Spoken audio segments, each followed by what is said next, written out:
আমরা পদার্থবিজ্ঞানে 5টা মৌলিক উপাদানের কথা জানি যার দ্বারা বিশ্ব ব্রহ্মাণ্ড গঠিত হয়েছে। ক্ষিতি, অপ, তেজ, মরুত এবং বোম।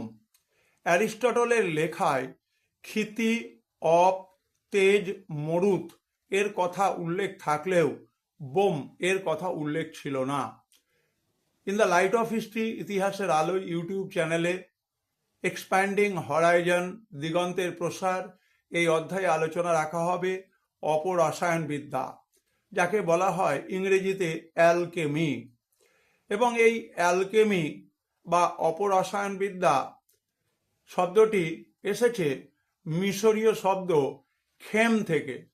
এই খেম শব্দটা থেকে পরে এসছে খেমিয়া, এবং সেই খেমিয়া শব্দটি আরবেদের হাত ধরে আলকিমিয়া বা আলখেমিয়া নামে পরিচিত হয়েছে, এবং সেখান থেকে ইংরেজিতে আলকেমি শব্দের উৎপত্তি, যার বাংলা হচ্ছে অপরসায়ন।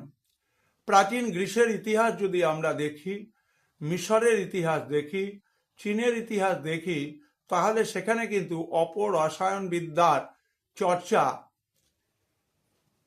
আস্তে আস্তে ইউরোপ থেকে আরবদের হাত ধরে আরও পৃথিবীতে সম্প্রসারিত হয়। এবং এই অপরসায়নবিদ্যার মধ্যে অ্যাস্ট্রোলজি, ম্যাজিক, সর্বপ্রাণবাদ, রহস্যবাদ, সাধারণ ধাতু থেকে সোনা এবং অন্যান্য মূল্যবান ধাতু তৈরি করবার অর্থহীন চেষ্টা আমরা লক্ষ্য করি। এবং আমরা দেখতে পাই এই পর্বের যারা আলকিমিয়া বিষয় নিয়ে চর্চা করেছিলেন, তারা পরশ পাথরের মধ্যে এবং সেই পরশ পাথরের ছোঁয়াতে সাধারণ ধাতুকে মূল্যবান সোনাতে রূপান্তরিত করবার যে রহস্যময় চিন্তা ভাবনা বা মিস্টিক যে থিওরি, তাকে কিন্তু প্রয়োগ করেছিলেন, যদিও সেটা কিন্তু মানুষের কাছে গ্রহণযোগ্য হয়নি। আমরা ইউরোপের কয়েকজন উল্লেখযোগ্য অপরসায়নবিদ হিসেবে মোহাম্মদ উমেইল